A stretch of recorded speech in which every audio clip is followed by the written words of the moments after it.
ఈ రెసిపీ మాత్రం చాలా బాగుంటుంది ఫ్రెండ్స్. క్యాబేజీ వడ ఇన్స్టెంట్గా చేసుకోవచ్చు. పక్కా కొలతలతో ఎవ్వరు చేసినా కూడా మంచిగా వచ్చేలాగా అయితే నేను మీకు ఎక్స్ప్లెయిన్ చేస్తాను అనమాట. ఈ వీడియోస్ వెనక ఎంతో కష్టమైతే పడుతున్నాను ఫ్రెండ్స్. సో ఎవరో చేస్తారనుకోకుండా మీకు నచ్చితే మాత్రం లైక్ చేసి నన్ను ఎంకరేజ్ చేయండి. ముందుగా ఒక పెద్ద గిన్నె తీసుకోండి, తురిమిన క్యాబేజ్ దాంట్లో వేసేయండి.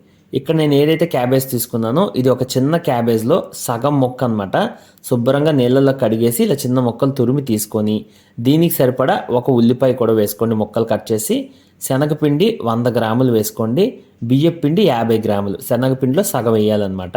ఇప్పుడు శనగపప్పు ఒక 10 నిమిషాలు నానబెట్టి ఒక 4 టేబుల్ స్పూన్స్ వేసుకొని జీలకర్ర 1 టీ స్పూన్ వేసుకోండి. దీంతోపాటు 2 పచ్చిమిరపకాయలు చిన్న ముక్కలు కట్ చేసి వేసేయండి. కొత్తిమీర పొడి 1 టీ స్పూన్ వేసుకోండి, కారం కూడా 1 టీ స్పూన్ వేసుకోండి చాలు. ఇప్పుడు పసుపు 1/2 టీ స్పూన్ వేసుకొని దీంట్లోకి అల్లం వెల్లుల్లి ముద్ద 1 టేబుల్ స్పూన్ వరకు వేసుకోవచ్చు.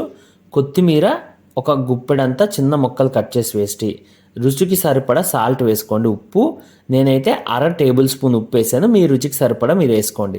ఇప్పుడు వీటిని కలిపేటప్పుడు జాగ్రత్తగా కలపాలన్నమాట. ఇక్కడ చూడండి నేను ఇలా పిసుకుతూ కలుపుతున్నాను కదా, అలాగే కలపండి.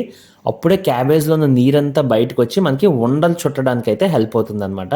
అది చాలా ఇంపార్టెంట్ అలా కలపడం. అలాగే మనకి నీరు సరిపోదు కాబట్టి టేబుల్ స్పూన్స్ చొప్పున కొంచెం కొంచెం నీరు వేసుకొని ఇది లైట్గా ముద్దలాగా అయ్యేలాగా అయితే చేసుకోవాలి.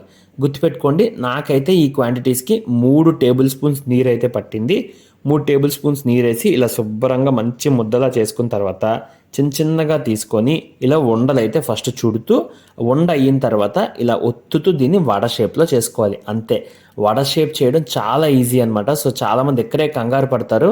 సో ఇంత ఈజీగా చేసుకోవచ్చు. ఇప్పుడు ఒక కళాయి తీసుకోండి, దాంట్లో సరిపడా నూనె వేసి ఫస్ట్ హై ఫ్లేమ్లో పెట్టి నూనె బాగా మరగాలన్నమాట. మరిగిన తర్వాత మీడియం ఫ్లేమ్లోకి మార్చుకొని ఇక్కడ నేను చూపిస్తున్నట్టు వడలు అయితే వేయాలి. ఇక్కడ జాగ్రత్తగా వినండి, వడ అంటే వేసి తీసేయడం కాదు. ఫస్ట్ వడలు వేసిన తర్వాత ఆ మీడియం ఫ్లేమ్ మీద 1 నిమిషం వదిలేస్తే ఇలా కొంచెం గట్టిగా అవుతాయి అన్నమాట. అలా గట్టిగా అయినప్పుడు మాత్రమే గరిట పెట్టి మెల్లిగా కలుపుతూ ఇంకో 2 నిమిషాలు ఫ్రై చేసుకోవాలి. మనం వడ వేయగానే కలిపామా విడిపోయి మొత్తం నూనె కూడా పాడైపోద్ది. ఓకేనా? ఇలా ఫ్రై చేసిన తర్వాత మళ్ళీ 1 నిమిషం వదిలేస్తే ఇక్కడ చూపించినట్టు లైట్గా వడలు తేలుతూ ఉంటాయన్నమాట. మనకు అదే ఇండికేషను. ఒకసారి నూనెలోంచి పైకి తీసి చూసుకొని మనకి గోల్డెన్ బ్రౌన్ కలర్ వచ్చేసింది అనుకోగానే వడలు అయితే తీసేయాలి. ఇప్పుడు నేను చెప్పిన వీడియో కావాలంటే సేవ్ చేసుకోండి, లేదా వెనక్కి వెళ్ళి మళ్ళీ చూడండి.